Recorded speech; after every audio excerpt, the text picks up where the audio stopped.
on, everyone? Welcome to another very exciting episode right here on the MIgardener channel. I know you all are going to love this one because it's going to be answering a very common question and a very common misconception about growing garlic and what happens if it starts to sprout.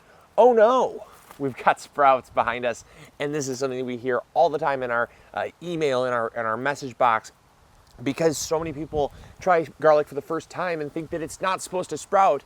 What if it sprouts? Is it going to flower? Is it going to die? I don't know. It's okay. It's okay. It's going to be all right. I promise. So what can you do, or what should you have done to prevent this? Well, nothing. Garlic will sprout. It is very cold hardy, much like all your alliums, garlic, chives, shallots, onions. Doesn't really matter.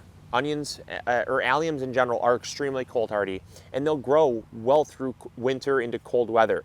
So to see these sprouts here does not surprise me. And in fact, this is actually what we want to see.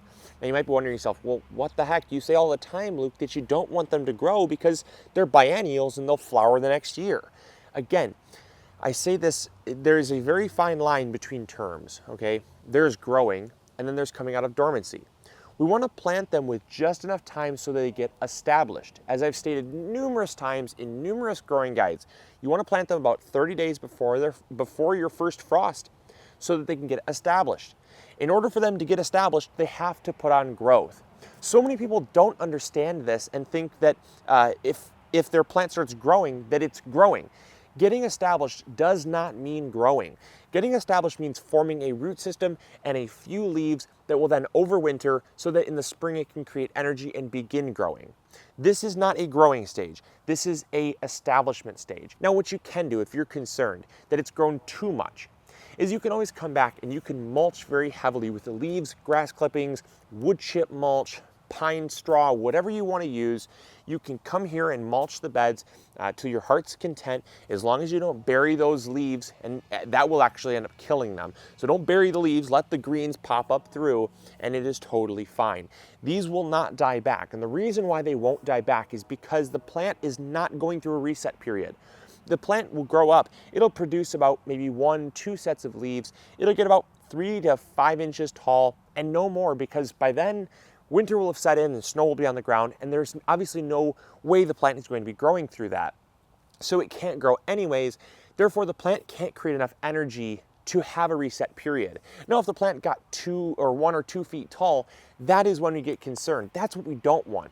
We don't want the plant to be that tall, because that's when it can actually photosynthesize, create energy for the plant that will then actually say, hold on, I have another growing season, and that's when it will flower instead of creating bulbs, which is what you don't want. So anything other than that, you're fine. And in fact, you're going to be better off with a little bit of growth, because that means it'll come out of dormancy sooner and be able to grow and have larger bulbs, which is what you want. So I really hope that you have enjoyed this episode. I hope that it has made things very clear. I know it's a very short one, but I've had so many people message me that I had to explain this in a short little video for you all. And again, don't worry, it's going to be fine.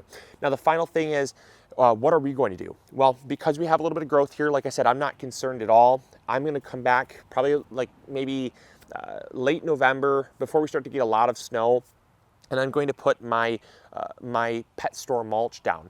That's our all-time favorite mulching method right now. I just love it for garlic. It's great.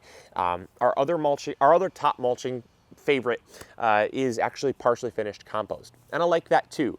But I really, really love, for garlic and strawberries, things that already have leaves and are kind of already growing, and I don't want to trample them too much with too much heavy material. I really like the light, fluffy nature of that pet store mulch. So I'd recommend checking out that video. I'll post links in the description box below to it. That's what we'll be using, and like I said, we'll come back just before the snow flies. So I'm not worried. There's no rush. This is looking great. It's definitely where it should be, and I think we're already on track for a great garlic harvest next year. So I'll catch you all later on the next episode. This is Luke from the MIgardener channel, reminding you all to grow big or go home. We'll catch you later.